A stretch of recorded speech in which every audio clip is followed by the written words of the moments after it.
Alrighty, what is up, y'all? We're back, episode 2 of the TK Gaming Podcast. This time we got a new member, a first timer here, Benji. Welcome to the podcast, Benji.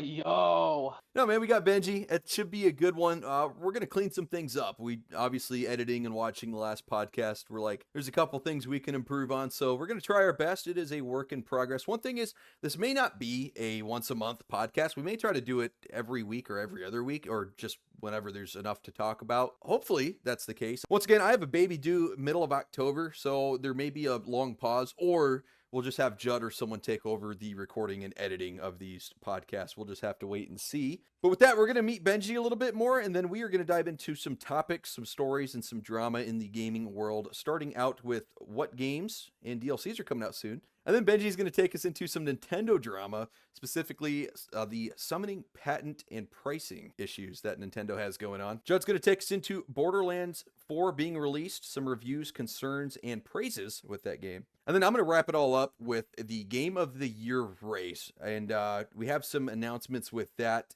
some special things that we are going to do here at TK Gaming with the Game of the Year nominees. Without further ado, that's the agenda for today. So we're going to go ahead and meet Benji. Benji, who the hell are you? And what brings you to gaming? Well, I'm your your well-known local taco man. No, I'm kidding. I'm your friendly neighborhood brown man. I've been gaming here for 24 years since I was just a wee little lad. Wait, that would make it 2. I was 2. Never mind. 22 years. I've been playing video games since I was 4. I can count. Your boy's been playing games since his mother bought him an N64 long time ago. Never seen that N64 after we moved. But yeah, I've been playing since 4 years old. You know, been playing Pokemon Tetris was my first one. I say it's Tetris. I don't know the never looked it up. First one I had on the N64, and only one I can remember. I sucked at that game because you're 4 years old. You don't know how to play. But but yeah, and then as I grew older, started playing other games, started really getting into Minecraft, a little bit of Monster Hunter. Those are my favorite right there. Monster Hunter especially almost got me held back in 2 years in a row. 5th and 6th grade almost got held back because of that game. That's how you know it's addictive. But yeah, and then a little bit of Dying Light. Those are fun games right there. Lots of dying, especially Minecraft. Creepers, hate them. Doggies, love them. Cats, love them. Yeah, kind of in those same line, that same genre, just playing a little bit of RPGs, survival horror stuff, sandbox, FPS, Call of Duty, suck at it, but hey, you know what? You never go negative, you're always going negative. I remember you and Nick, and I can't remember the third guy, but you guys used to do game battles on Black Ops 3, and that was a lot of fun to watch back in the day. A lot of fun to watch, not a lot of fun to play because your boy was always going negative. Yeah. You know what my biggest number was? 20 deaths. That was the big one. 0 kills. Let's go. Oh boy. Ah. But yeah, no, Call of Duty's a good one. I love the FPS genre. Really bad at it. RPGs. Yeah, RPGs are fun. Don't know how to be like those people on YouTube. Just know every mechanic of the RPG. Cast, fireball with ice ball, and then you make a big boom. I don't know how to do that stuff. But it's fun. I love the big explosions.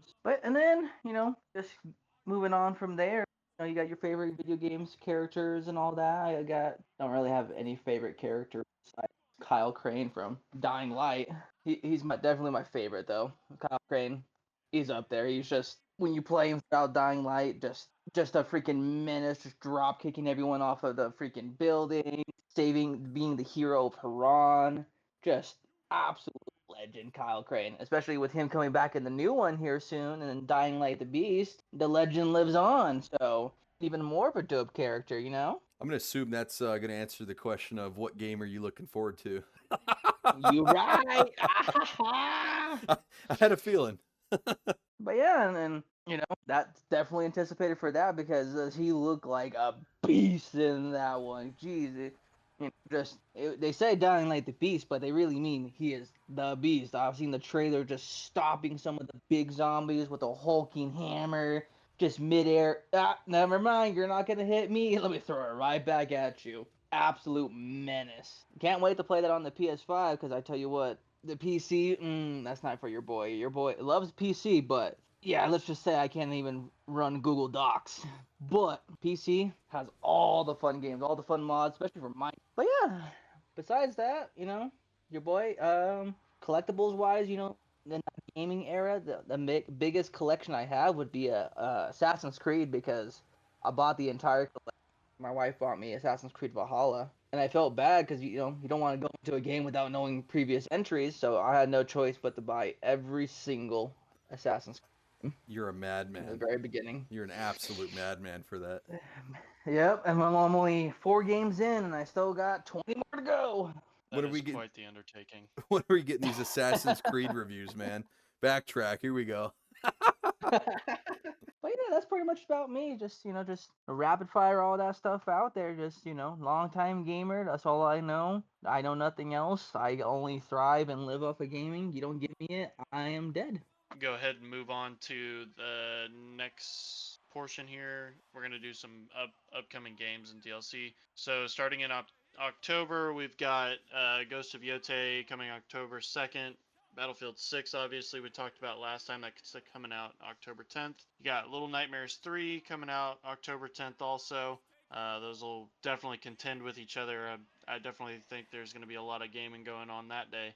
NASCAR 25 is coming up October 14th. Yes, sir. You got Pokemon Legends Z through A. Uh, October 16th, Jurassic World Evolution 3.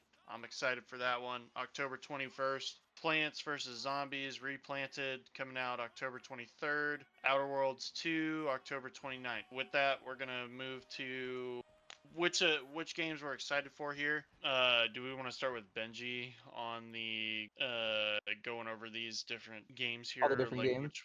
which ones we're excited for? Yeah, we can. What are we excited for, Benji? What games there are you excited for? Anything you pre-ordered? Oh man, haven't pre-ordered yet, but would like to try out the up and coming Plant vs Zombies Replanted. I heard they're trying to revamp it a little bit, bring it back, from what? Because I don't even remember when that game came out, like late 2010 or no, not late, early 2010s, late 2000s, around there. Definitely looking forward to that because not gonna lie, the recent years for Plant vs Zombies has kind of been on the down low, just not like what it used to be. Plant vs Zombies, Garden Warfare 1 and 2, absolute bangers, but then the what is it? Battle for Neighborville, not as fun. But besides that, that's about it for me. Battlefield 6, kind of looking forward to that. I'm not a big Call of Duty fan anymore. Kind of just all the hippity stoppity whatever they got going on there on Call of Duty now. It just doesn't look that interesting anymore. You're But telling Battlefield 6, that looks fun. That looks fun, let me tell you. you telling me you don't want to team up as Beavis and Butthead and go toe to toe with Peter from Family Guy? Are you shitting me? You know what? Next time we play Call of Duty, I'll go as Nicki Minaj. Fuck it. Yeah, right. Oh God. Alrighty, I know we talked a little bit last time, Jed. We got a couple of new entries on the list, though. We know you're looking forward to Jurassic World Evolution 3. Yeah, A little bit of Battlefield. I'll be skipping talking about that one definitely, because we already know I'm hyped about that one. Just making sure you're still hyped, though. That's the big thing. Oh yeah, Battlefield 6, most definitely probably gonna cop that one. Couple of these games are kind of interesting. Pokemon Legends, yeah. So the first Pokemon game I played on Switch was Pokemon Scarlet. I enjoyed it for the most part. I thought the open world was pretty cool. It didn't quite hit the same way, to be honest. I thought the way that the gyms were handled were a little bit weird, because you could totally skip some sections and whatnot. It's hard for me to like these newer generations of Pokemon because they're just getting out of hand, and some of the designs are boring and they look disinteresting and stuff. So hard to get into Pokemon anymore for me. I mainly play ROM hacks at this point when it comes to Pokemon. Those are the things I usually look forward to. But yeah, Battlefield 6 and Jurassic World Evolution 3 here, definitely the two I'm taking off of this list. I wish I could answer this truthfully. I mean, like I said, I got a baby due mid-October, so the chances of me playing any of these are like slim to none. But Yeah, same as last episode, Battlefield 6. Obviously, still excited for that if I get time. NASCAR 25 is going to be my baby girl. 100%. That is going to be what I go to. Benji, I saw this game last episode. I didn't really mention it because I hadn't really looked into it yet, but Benji brought up Plants vs. Zombies Replanted, and it does look really cool. I have some concerns because it kind of just looks like a copy and paste with like new graphics. Okay, I actually take that back. It's only going to be $20 upon release, which isn't that bad if it's just like a copy and paste with new graphics. I don't think it's going to have any new game modes or anything. They were talking about having co-op, like couch co-op and stuff, but they already had that for the Plants vs. Zombies game on the Xbox 360. So they said it was an all new feature, but I'm a little confused on what's new. But that's still fun. I feel like that's something my girlfriend and I would definitely like playing, so we may look into that.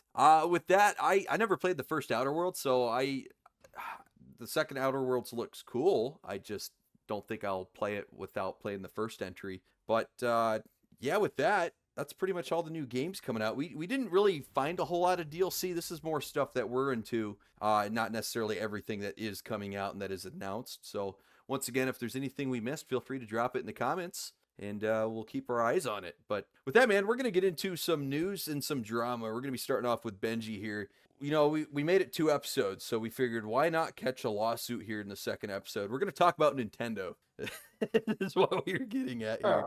So what do you got, Cease and Benji? desist already. Yeah, cease and desist. They own us. Yeah, well, all the new stuff going on with Nintendo and this, just in general, just the recent years has already been pretty crazy. But just recently, they have the whole patent stuff going on, saying that you can't pull out a summoner or stuff like that, And then just the issue with the Switch 2, essentially, it's just not really a Switch 2. It's just like the Switch 1 OLED version, just better.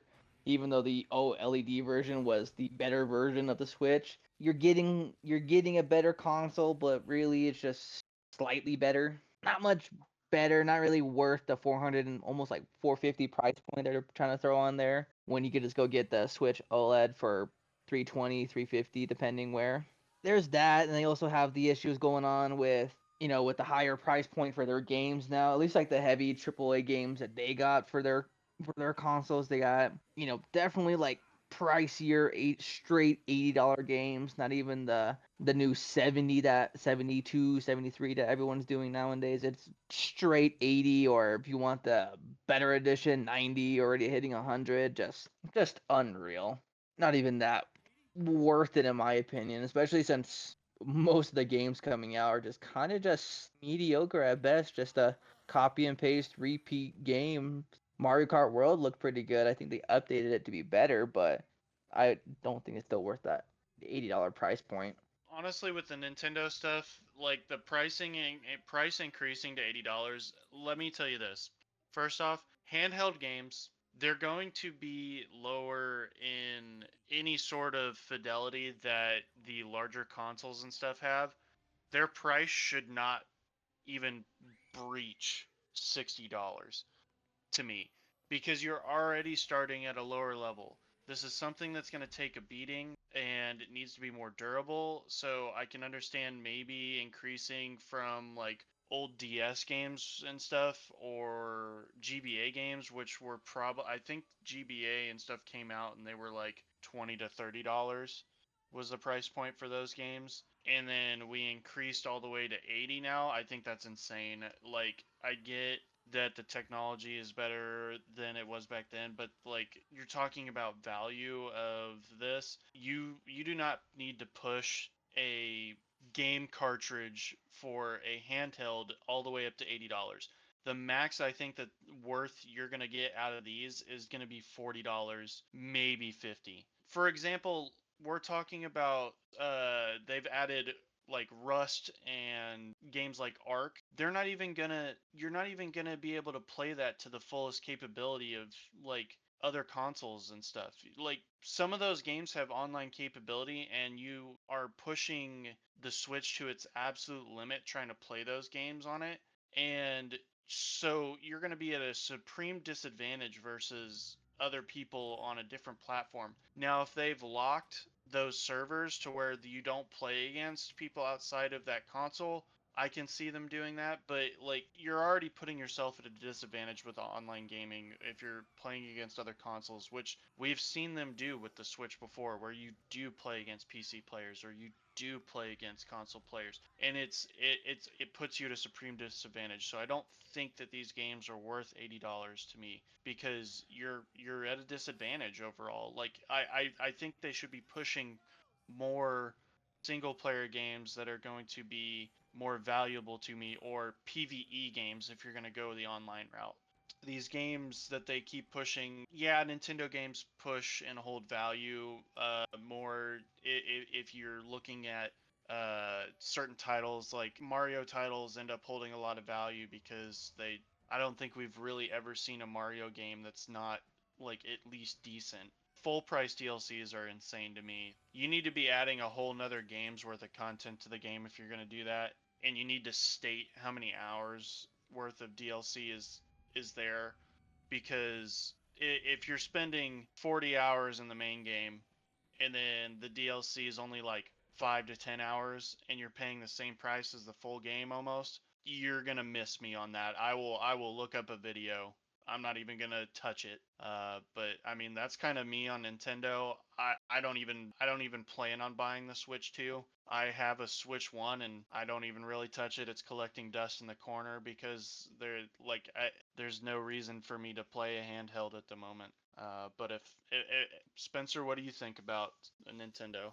I could go on for hours, dude. I mean, there's so many videos out there too where they just, I feel like it's beating a dead horse at this point. Nintendo's such a scummy company from just all the lawsuits. They go after everyone that's even remotely similar. You parody anything to do with any of their video games. If you have any of the same features, if your characters are similar, if the game concept is similar, it seems like Nintendo goes after you. If you are a content creator and you accidentally use a clip or you say something bad about Nintendo while using a clip from Nintendo, they take down the video, they copyright strike it. Nintendo's one of the only, I think, game companies that actually copyright strikes people for uploading footage from their video games. If you ever have one of their trailers in a video, like if you're talking about it, trying to provide some commentary or something, or a review even, and you use a Nintendo official trailer, copyright, they go after everyone. And then their prices, yeah, they are leading the charge in increasing prices, while their games and their equipment I would consider slightly behind in generation Yeah, equipment because you can capability. compare them. Sorry, I didn't mean to cut in, but yeah, I'm not gonna cut you off. This is your portion, but like one of the things is you can compare it to other handhelds that are coming out, like the Steam Deck. It's not comparable. It's just better. Yeah, exactly. Yeah, and then I feel like all of Nintendo's consoles have come out a generation behind. The Nintendo Switch is technically the same generation as the Xbox Series X and PS5, but if you look at the equipment capabilities of the first Nintendo Switch, it's an Xbox One. It's that category just all around. It cannot play very graphically intense games, so they come out with the Switch 2, which is closer to being on par with the Xbox Series X, PS5. I still think it's a slight downgrade from those two consoles, especially since the PS5 is getting a PS5 Pro, which is an upgraded version of the PS5. The Switch 2 is probably going to be around by the time the PS6 is announced and drops. And I just think Nintendo is a generation behind, but they're charging futuristic pricing. The Nintendo Switch 2 is extremely expensive. Well, and then Xbox is coming out with its handheld, the ROG Ally. I'll see. I didn't Which even. is gonna have Steam on it. You'll be able to connect to your Steam library and play Steam games. See, I hadn't even heard about that, but yeah, I guarantee. If I were to bet money, I would guarantee that handheld would probably operate better overall with the Switch 2.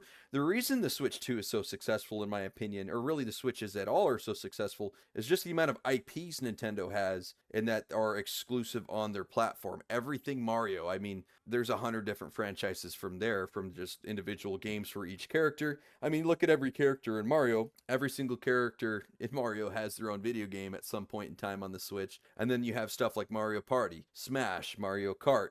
They have so many different games, sports games, Mario Tennis. They have it all. That doesn't even include Zelda, which is a massive IP. Pokemon, which may be the biggest IP in the world. at this point, and they're only all exclusively on Nintendo. But I've tried to play sports games like NASCAR or MLB The Show, or you can try Skyrim. You can try Dark Souls on a Switch. They just don't run all that well. They have their moments, but overall, if you're not playing a graphically not intensive Mario artsy style graphic game on the Switch, the game's going to have problems running, I've come to find. And for the price tag of the Switches and the price tag of the games, once again, they do charge full price for all these games. I have always said that if it holds a Nintendo exclusive IP, add $20 to the final price tag, or subtract $20 from the final price tag. And that's what the game's worth. I feel like all these games that come out, Mario Party Jamboree, it's a $70 game. I think it's only really worth $50. There's not all that much content in the game for me to warrant $70. I think of a $70, $80 game, I'm thinking of full games like Grand Theft Auto. I would even be willing to say some other massive games if they were finished. I would say Ubisoft games like Far Cry would be worth $70, but they never come out finished, so I don't think they are worth $70. But those games have so much content and are so massive, I understand the price tag. But you tell me Mario Tennis is a $70, $80 game, it doesn't make sense to me. I would think Zelda would make sense as a $70 game, but then they go and they release 2 Pokemon games a lot of the time at the same time. They'll have Pokemon Black and White. They'll have Pokemon Diamond and Pearl, and then Pokemon Scarlet and Violet. But each game you have to pay full price for. And then they try to hit you with the bundle like, all right, you can buy each game $70 pop, or we'll make it $120, $130 in a combination. When in reality, they're the exact same game. There's very few differences in them.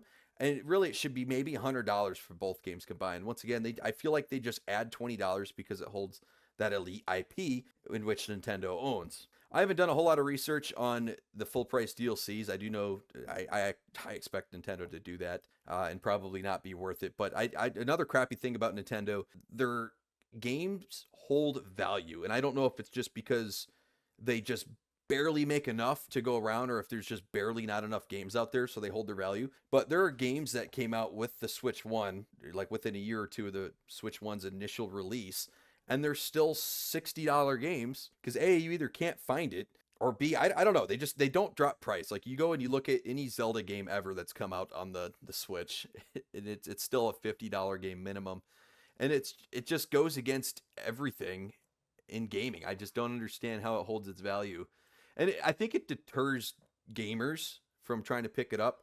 I would love to have a massive Switch collection and try all these games, but I can't afford to buy the big Switch or Nintendo release every single month at $70 a pop. I haven't done a whole lot of research on the summoning pattern. I know that's one more thing that Benji really wanted to get into here with Nintendo, so I can pass it back over to you. Yeah, that whole patent drama is just crazy right now, especially for the fact that it's not the only recent patent they did. I know they had another one going on with Power Worlds with the whole at first it was the glider. They were trying to say that you can't use a glider. Glider is exclusive to the Zelda series because Zelda Breath of the Wild was the first to do it, and for them. And then that got thrown away, and then they changed it to the whole summoning things, and then that whole, if it does, the whole thing about it is just crazy for the fact that, you know, summoning a character to fight for you and whatnot is generally in a bunch of other games. Like in Terraria, you have a summoning class. There are summoning abilities on there, and you can use like a summoning staff to summon a ghost or a dragon or whatever. So in certain ways, you know, you could consider that staff a quote-unquote Pokeball, and out comes your creature, and then it fights for you. Could that be considered a Pokeball? With the new patent and whatnot, it possibly could be, and it's just not very smart on their end, because then not even just Terraria, but other games can be heavily affected by it, and like summoning a creature, it's just going to be no longer possible. You got to fight everything solo now, which isn't necessarily bad, but my understanding with this patent is it's really to combat Pal World in the way that they do it, and how that game is very similar to its Pokemon games. However, how I think a lot of people are interpreting it is that it can be used in all these other games. Like you said, Terraria is a good example how you can summon a buddy or a creature to combat with you. And does this apply to this patent? Some people are saying no, Nintendo's not intending for that. they're kind of intending it for a Pokemon style game where you both summon out of a Pokeball in combat. But a lot of people are like, well, it is Nintendo, so if they win this lawsuit, it's probably going to be the next step in the journey. So it could be right around the corner. I don't know if this one sticks because summoning has been in gaming for really since the beginning, and in so many different ways and forms. I would be shocked to see, unless it was ultra specific, like, all right, you can't summon someone out of a red and white ball, and have them combat. And, if they basically patent the idea of Pokemon, I know you can read the patent. It's not something I've done, but it's just, to me, it's right up Nintendo's alley. I don't know, Judd. That same thing before Judd chips in here. Another game, Final Fantasy. That game's been ongoing for freaking years. So many variations of it, and that's definitely a hardcore RPG game. And in that one, there's always a bunch of like prerequisites that you have to acquire before you can summon said character. Some of the times it's either getting, you have to get some weapon, you have to get this stat unlocked. Other times, it is definitely like you have to go and get this ruby in this far ancient cave, fight this boss, and once you get this ruby out, does that classify as a Pokeball now because it's a ruby? It looks red. There's red on there. Does that classify as a Pokeball? And if this patent does go through, and if the fine print does say any game, like that, because like Final Fantasy been around for a long time. I think a little bit longer than Pokemon, maybe just a titch longer, maybe a little younger, if I'm not mistaken. It's close, yeah. But and there's hella Final Fantasy games too, just crap ton, just like Pokemon. There's just so many variations, and every different variation has its own form of summoning, and there's that, so like almost the entire Final Fantasy series can just be wiped out just because there is something similar to a Pokeball in some sort of way, Yeah, and I think you said something too that I left out. Is it just a certain type of summoning? Because if it's from a Pokeball or something like that, okay, where your creature lives in the ball essentially, or you're stuck in the ball until you summon it out to battle, or is it summoning period? Because now you got to think of necromancy, like if you were to spawn in dead allies to help combat you.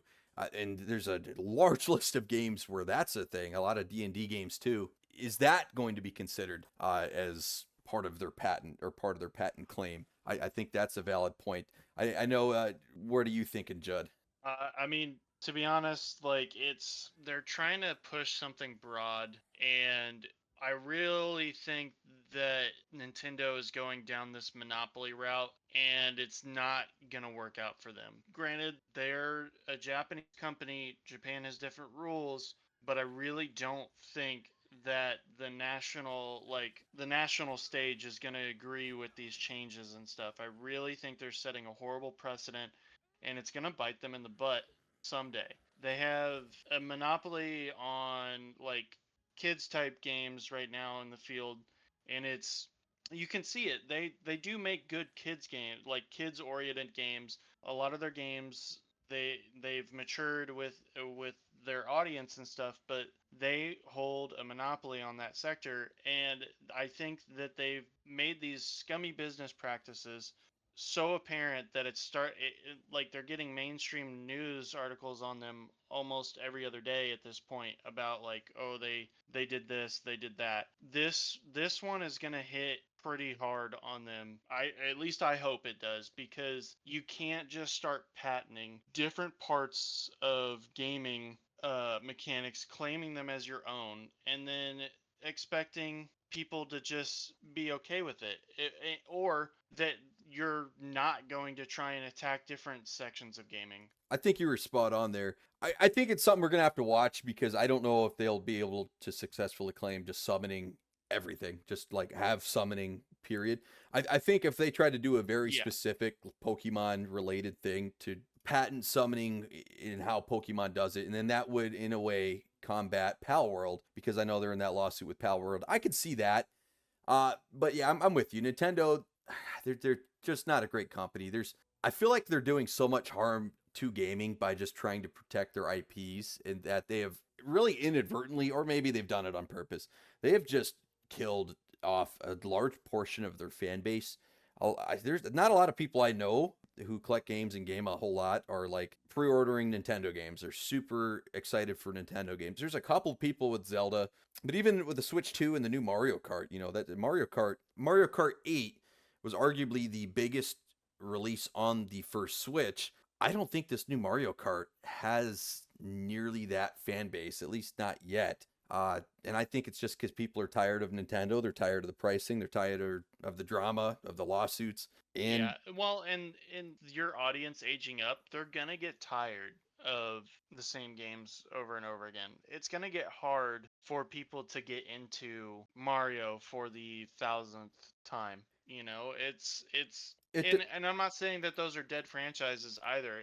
They're obviously not. It's just that I don't remember the last time I played a Mario game. It was probably actually Mario N64, like one of the first 3D games. old But school. Way back. yeah, which is obviously way back. But like that's the thing though, is like I never really grew up on Mario. I wasn't a Mario person. I grew up on other things. But I can also understand that these games are like they're only going to hold so much value over time, and I think we're starting to see people waking up to that. I think that's one of the things that at least YouTubers and stuff are waking up to, and a lot of people in general starting to rebel against Nintendo's practices and stuff with I on I that. do think, yeah, Nintendo's getting really repetitive. I think a lot of their games just kind of feel like a copy and paste with different levels, but the same price tag, right? That always remains the same. But yeah, I think that sums up Nintendo for the most part, unless anyone had anything crazy.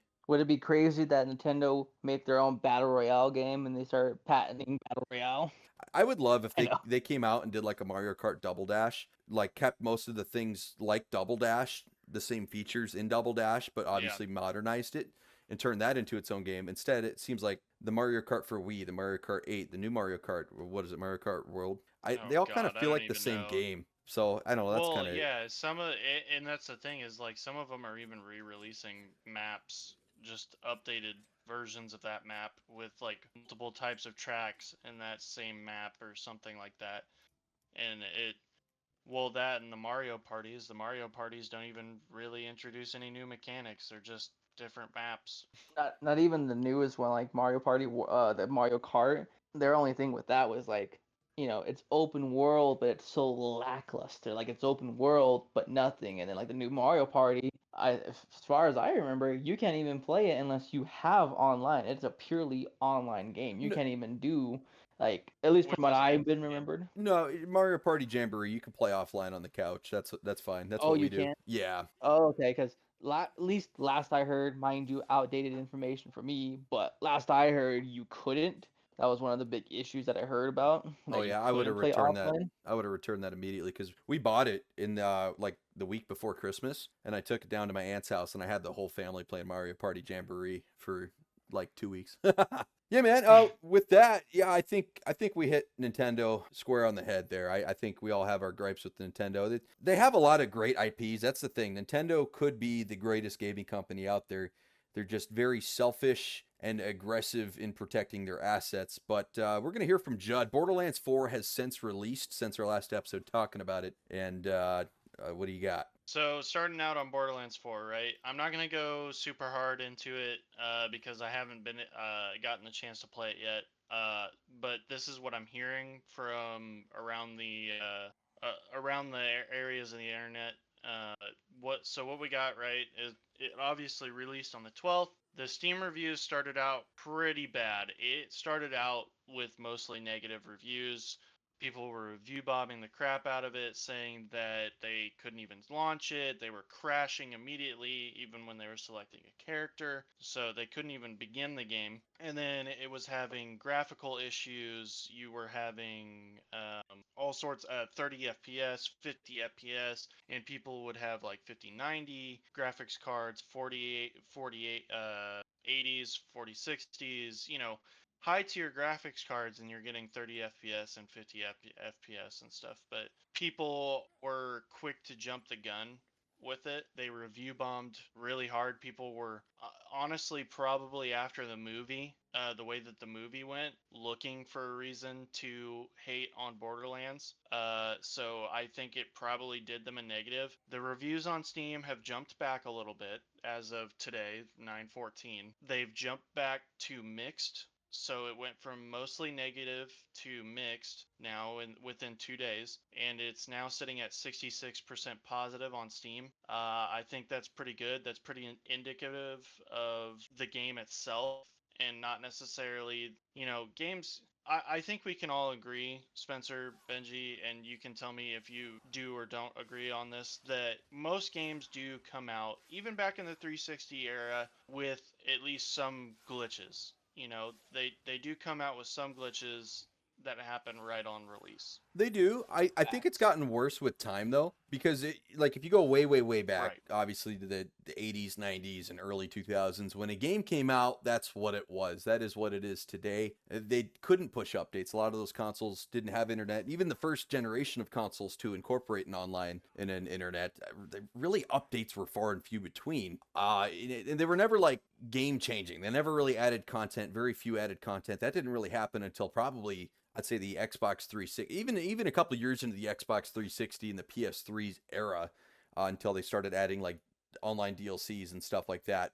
Now it definitely feels like nowadays games come out, and instead of having, and I'm sure they still do, but instead of having paid testers and fine tuning a game and finishing it, getting it into pristine condition before launching, it kind of feels like they just finish it enough to release it to the public, and then all the backlash they get, like all the tweets, everything, all the clips of glitches and stuff, I feel like they go and they watch that and then they fix it, which is why I always say if you give a game 90 days to 6 months, the game's going to be discounted, so instead of paying $70-$80, you'll probably be paying close to half that, maybe a little bit more. Then it's going to be a much more polished game.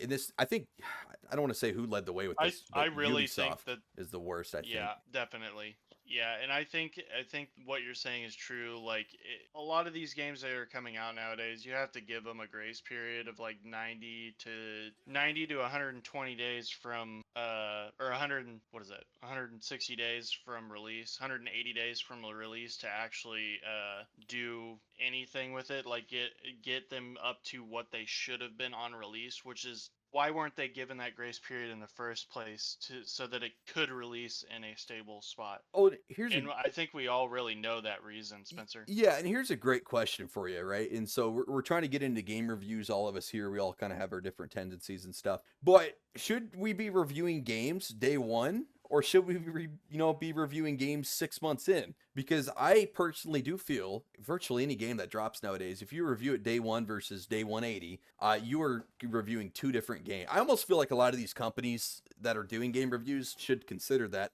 Hey, here's my day one review of such game. Come back in 6 months, same reviewer, same person. Hey, here's my 180-day review on this game. And I think your scores are going to be vastly different. And the complaint I had in my video 100%. about game reviews, everyone's giving out 8.5s, 8.5s, 8.5s. And the thing is, if you read these game reviews, a lot of them are always griping, just dogging on these games. Hey, it's not finished. Hey, it's broken. There's a lot of bugs. But it will get better. And they almost rank the score off of what its future potential will be, and not necessarily what it is at that time. When the day one reviews probably should be like a 5 or a 6, because the game's not in a very great state. But you come back 6 months later and it is, an 8.5. I would agree 6 months in, but day one, to me, it's not. I think that's exactly what Borderlands is going through, which is why we got down that route.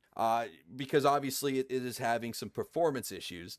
Specifically, I think on PC is where it's having the most issues. And I'm taking it with a grain of salt. I think this is going to be a great game in 6 months. Once again, I'm not buying it right away for that exact reason. Yeah, I don't know. Benji, what do you got? We've been Well, hiding him. you even even like a good game, like I say good, but like a well-known game series, Fallout, Skyrim, they still have consistent bugs, and those games have just been freaking. Skyrim has like 20 different remasters, and they still have the same bugs from when it came out back in 2011. But people still buy it, still play it like crazy. Same thing with Fallout. Fallout still has some bugs from day one that never got polished out, but people still go back, not consistently, but they still go back and play Fallout. Fallout is just really more popular with the show and everything, but like some games they can get away with, some bad bugs here and there, but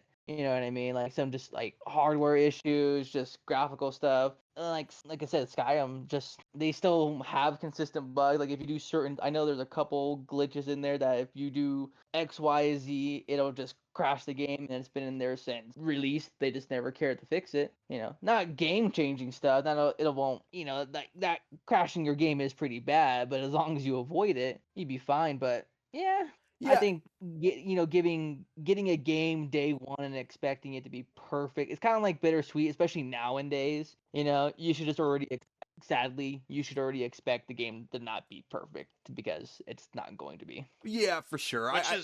Yeah. Sorry. No, Go you're ahead. you're all good. I think that's exactly it. Yeah, there's always going to be glitches day one. I think as long as the game's playable and fun are going to be your two big things. I think my complaint with a lot of Ubisoft games, and I want to make a video of this.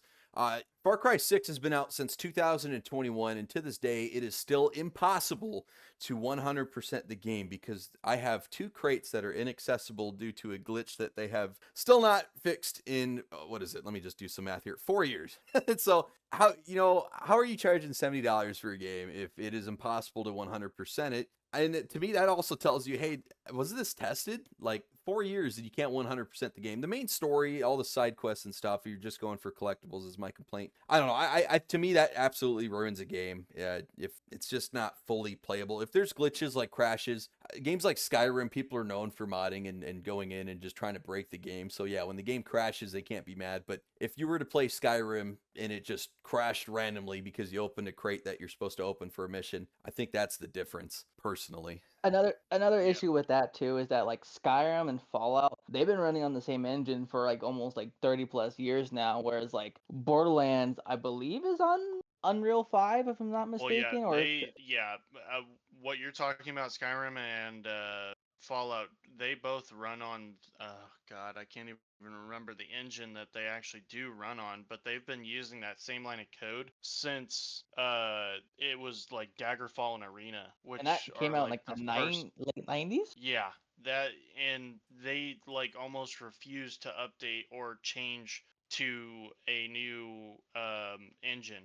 And but like the rumor mill that I've heard about the new one, they might be using UE5 for the newest installment of Elder Scrolls. So Elder Scrolls 6, like what I've heard is that it's going to be on UE5, but like I do not know that to be true. That is a rumor.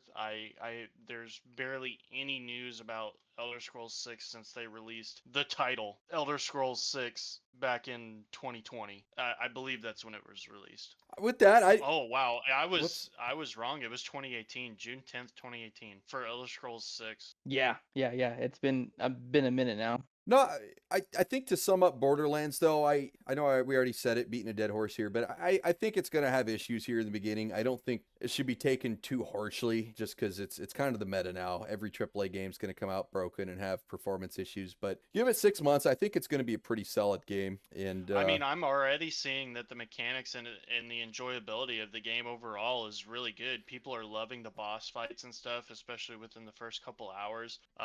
They toned down the zany, like boomer-esque, like jokes and stuff, or zoomer jokes and stuff. And people are actually enjoying the humor that's in the game, and that they made it a little bit more gritty. And that the overall tone of the campaign is a lot darker. Sorry, I'm just trying to bring it back to finishing up about Borderlands no, 4, you're but perfect. I've heard that too. So yeah, yeah, no, I think yeah, given time, this is gonna be a pretty solid game. yeah, What's a price definitely, tag that definitely. you would be willing to spend on this right now? All right, if Borderlands said, hey, So we want you to play it today, Judd, what are you paying? if they wanted me to play it today, and this is like not even regarding like financial situation and everything, Yeah, of I could course. probably see myself picking it up for $50. That's the month. If it was Yep. $20 cheaper than it currently is, I would definitely go after it. Yeah, you hit it square on the head. 50 was the number in my head that I was thinking too. I don't want to get too sidetracked. We've already talked about it.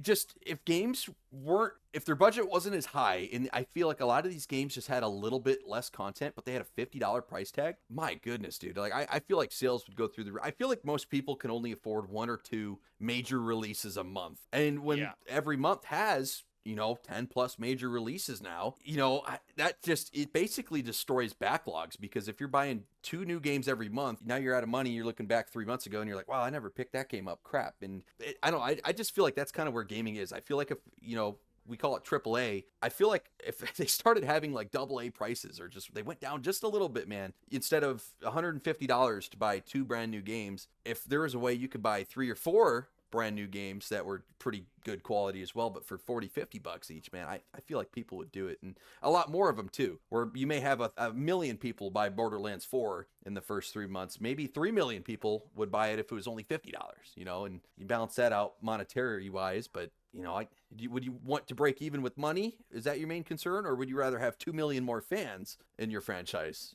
That's 1 million fans versus 3 million fans. So I don't know. That's a conversation to be had as well. But with that, yeah, is there anything else? I don't want to move on unless everyone's good. Yeah, I think we're good there on that one. Solid, bro. Sweet. Yeah, getting into it, man. It's big conversation here. So the big announcement, we're going to do, and I don't even know if I've told you guys, but we are going to do the TK Gaming Game of the Year awards ourselves. We're an absolute nobody, so these awards don't mean anything. But we want to do it because a big thing that all of us, and I've talked to the other people in TK Gaming, a couple of them are my coworkers, I got friends, we got a few people that aren't super involved yet, but they're hoping to be. They don't always agree with these awards. If you look at the gaming or the Game of the Year awards historically, there's usually like 2 just top-notch games that are like, yes, one of these is going to be the Game of the Year. There's a third one where you're like, yeah, okay, I see how this is an honorable mention. There's a huge game. A lot of people liked it. I don't think it's Game of the Year, but it's deservingly nominated. And then you have a 4th game, which I won't point fingers, Ubisoft, but it seems like whatever the big Ubisoft Game of the Year is always that 4th mention, and it's just there as like kind of a diversity hire. It's like, I don't think a Ubisoft game is worthy of even being nominated for Game of the Year since Assassin's Creed Black Flag. Is that maybe the last solid, like, all around Ubisoft game? Pretty solid. Black Flag was up there. The music, the gameplay, fighting your ships, all of it. That was, Yeah. Since then, I couldn't hit or even miss. get past so for me specifically, the last game I played of the Assassin's Creed was Assassin's Creed Valhalla, and I really wanted to get into it. But the game is so open, and a lot of the quests kind of drag for me.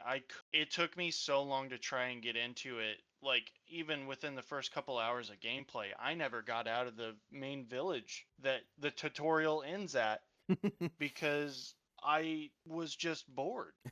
They added so many things, maybe it was just me, but it just couldn't hold my attention the same way Assassin's Creed 1, 2, and 3 did.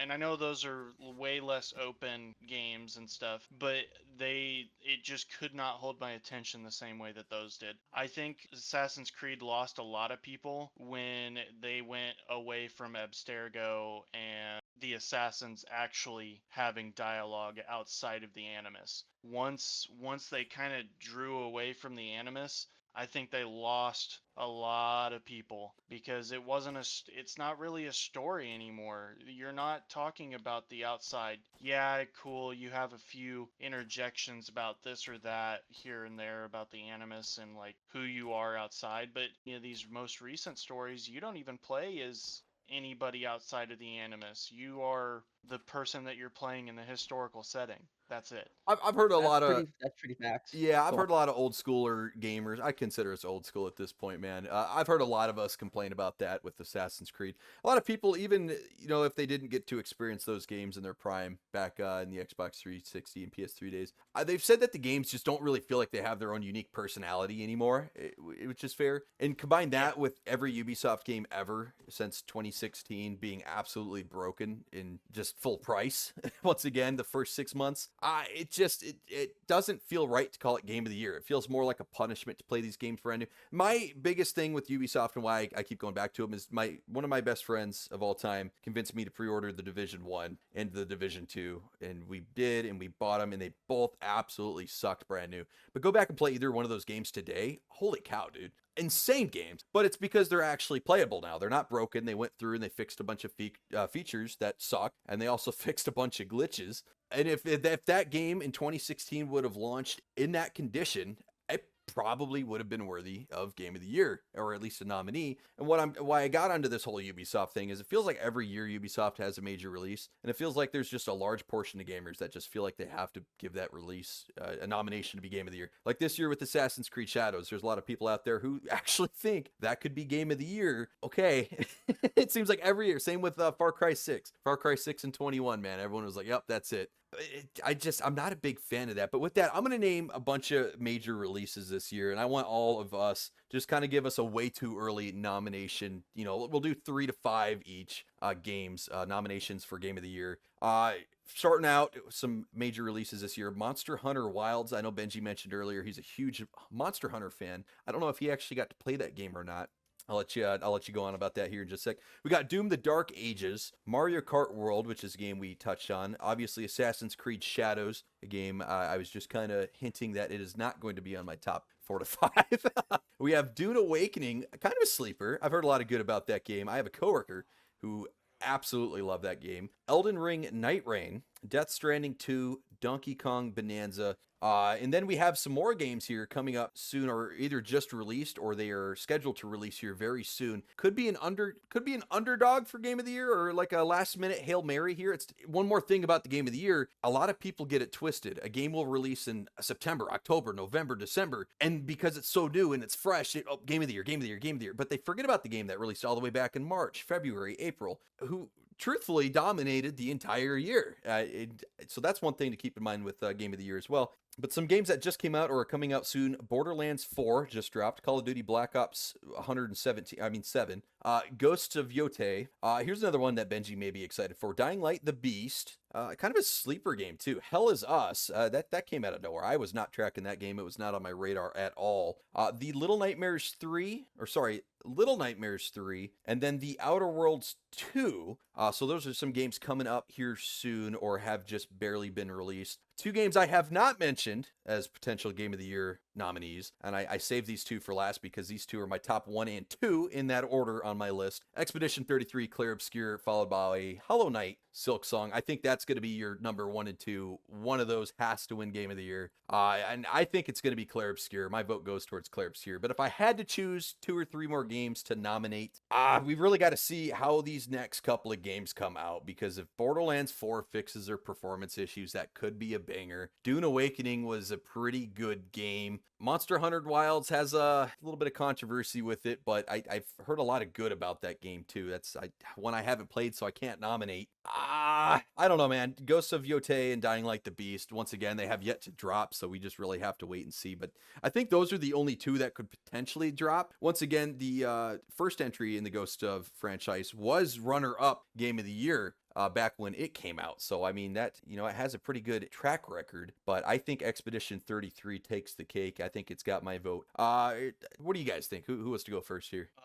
Benji, if you want to go first, you can go ahead. I definitely think I love Monster Hunter, but I don't think it'll be at least for me personally, not Game of the Year. I played Monster Hunter World when it came out in 2018. And honestly, I still think best game ever for the Monster Hunter series. Monster Hunter Wilds is pretty fun. I just don't like the fact that it does not let you explore early on as you want to, do what you got to do. You do kind of have to be following the story for a hot minute before you could really, truly, explore. So, but Doom Dark Ages, I love the Doom series. Doom definitely up there for me, maybe number 3 for me. Definitely, I am also a big Borderlands. I haven't got it yet, but my wife and I love it. Borderlands, even regardless of the hardware issues, that's on PC. I'm not PC, I'm console, so it won't be too bad for me. Dying Like the Beast, that's number 1. I've been waiting for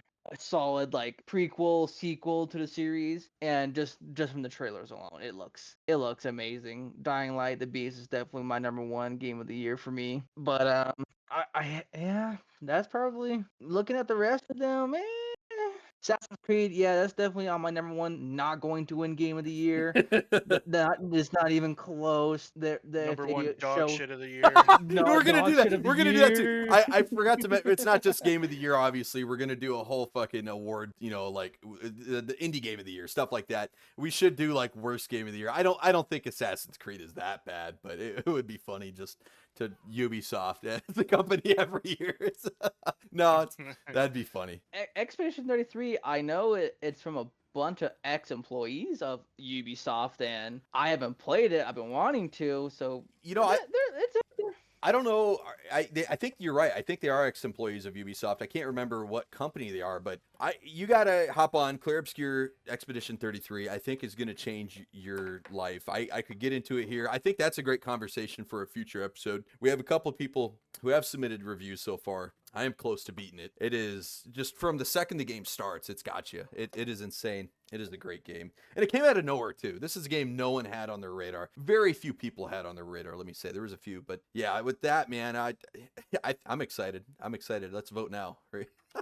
No, we got to hear from Judd, man. What are you thinking? And is there any games I missed from you two as well? So I was looking at that. I don't think that we've really missed any games, to be honest. There might be, some here and there.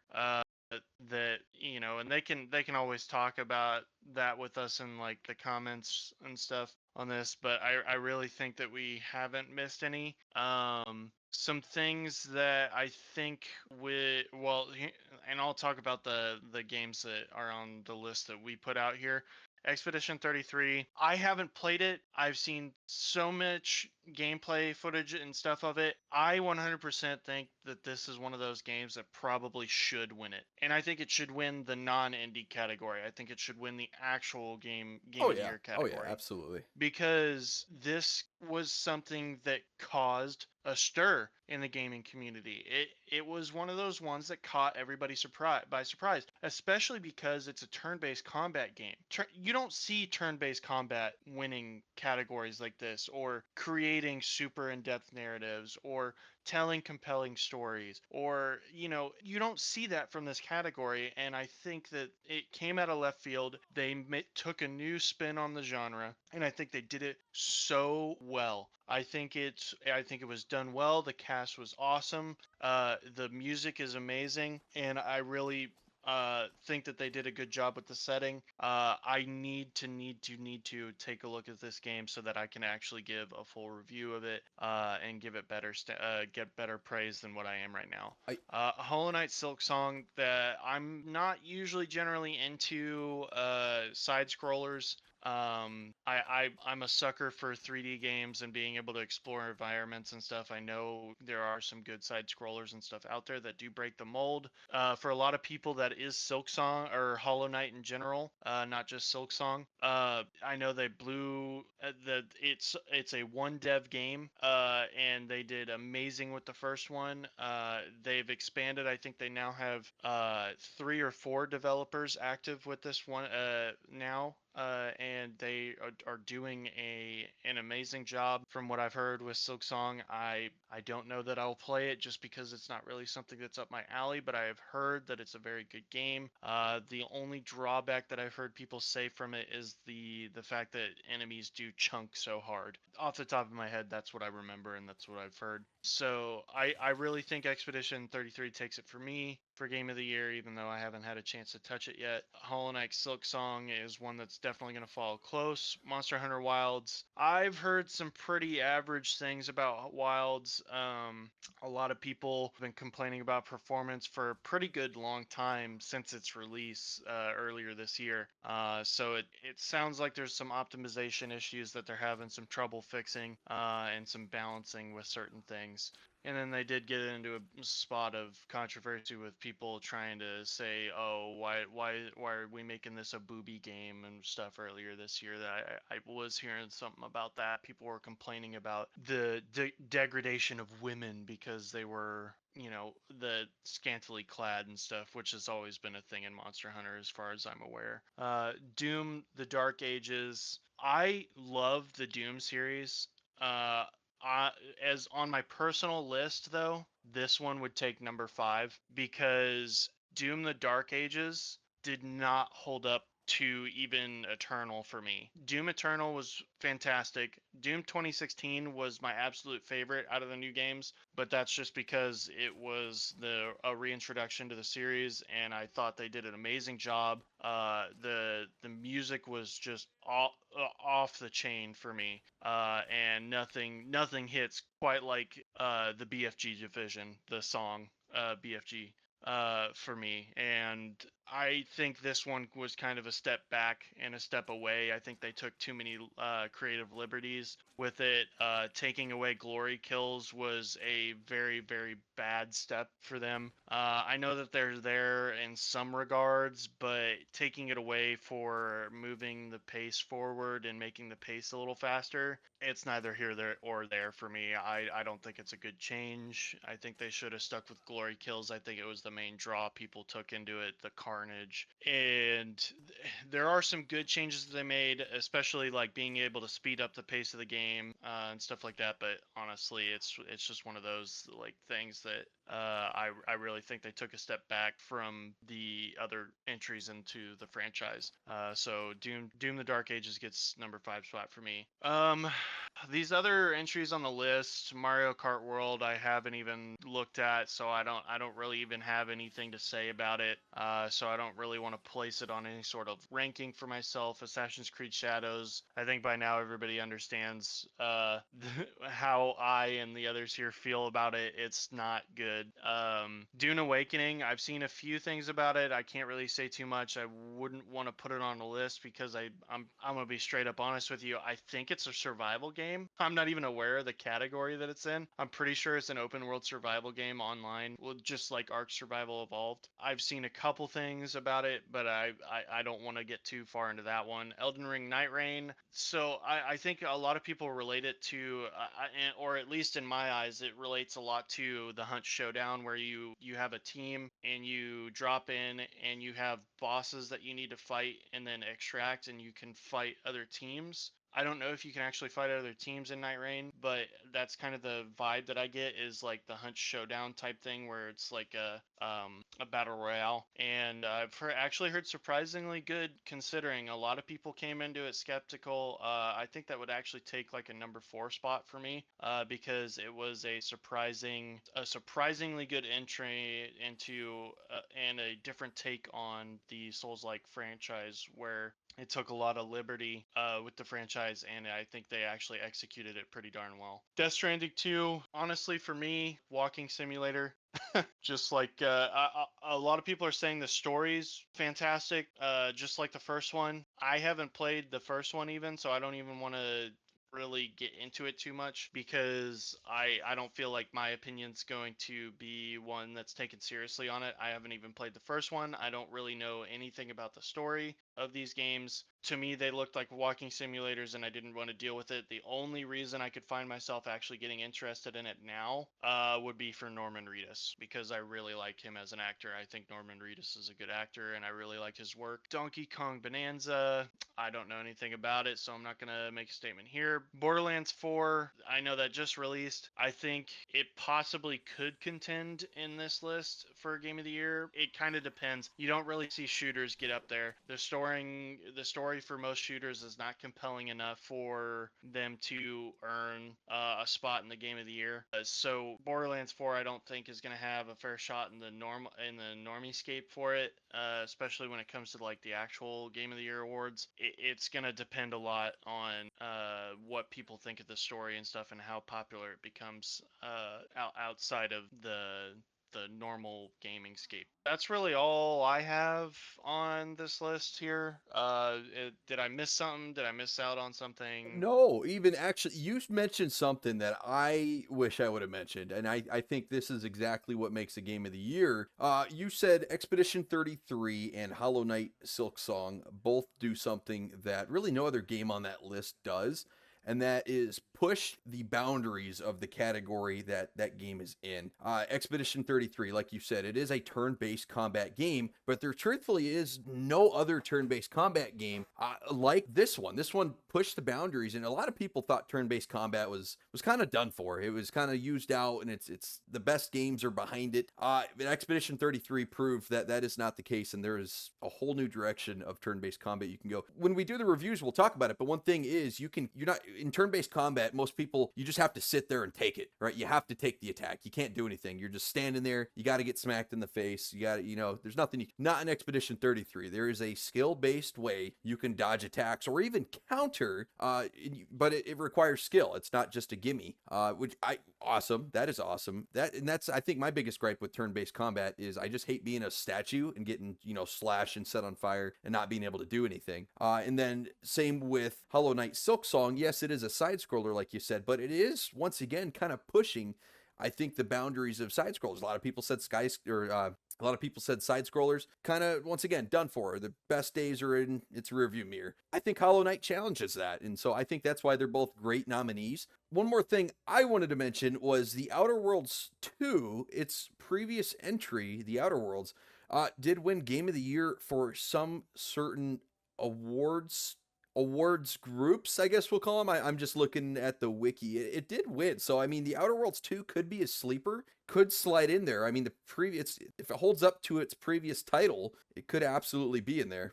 But going back to games that push the boundaries of their genre, I do want to go back in time and kind of read the Game Awards. I want to read some of their previous Game of the Years. And you're going to notice, I think, a trend with every single one of these games I name, and that's that every single one of these games push the boundaries of their genre. Most recently, Astrobot. I know that was a very controversial one. A lot of people didn't think that it deserved it. But as a platformer, I think it did really good. I think it showed that platformers can still be fun, and I think it pushed the bounds of what a platformer is. We were kind of talking about earlier how Mario just kind of feels stale, just kind of feels like repeated. There's nothing new or unique about it. But I think Astrobot went in and made a completely unique platformer, extremely fun. I actually really like the Astrobot game that came with the PS5 when it came out.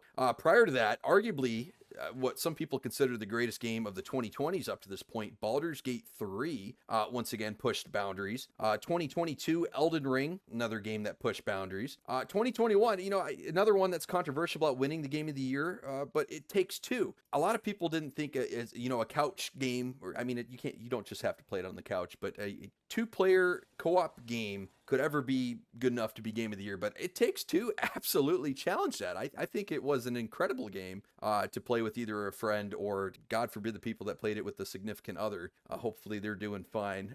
2020, Last of Us Part 2, another controversial one, but I think Last of Us Part 2 was another incredible game. I'm going to spitfire the next couple because I don't want to take up too long. Sekiro, Shadows Die Twice in 2019. 2018 was God of War. 2017, The Legend of Zelda Breath of the Wild. I don't completely agree with this 2016 game, but they have Overwatch winning. Yeah, that's probably out of everyone on this list, the one I agree with the least. But 2015, The Witcher 3, Wild Hunt, and then 2014 Dragon Age Inquisition. I feel like there is absolutely an argument to be made that every single one of those games push gaming forward, challenged just how far a game can go in their respective category. I feel like they were not just another cookie cutter trying to, just be average. I feel like they tried to go the extra mile, and I agree with most of those. There's a couple of runner-ups. I may swap with them, but those are all pretty solid games, and I think Expedition 33 would fit perfectly 2025 as a turn-based combat game. But yeah, no, I think that's going to sum it up for this episode. With that, man, I look forward to a TK Gaming Game of the Year announcement. We're going to have community votes, as well as all the TK members are going to vote ourselves. And we're going to compare the two, see how out of touch with reality we are. or maybe we're spot on. Maybe you guys agree with us. But with that, man, thank you for watching or listening, episode 2. And we'll try to get this every week. I think we're 0 for 2 in keeping keeping this thing under an hour. So we'll see if we can do that next time too. These are just maybe an hour and a half episodes, I guess. Who knows? But that, man, Benji, Judd, thank you for joining me here, and catch Yeah, you of all course. later. Yeah.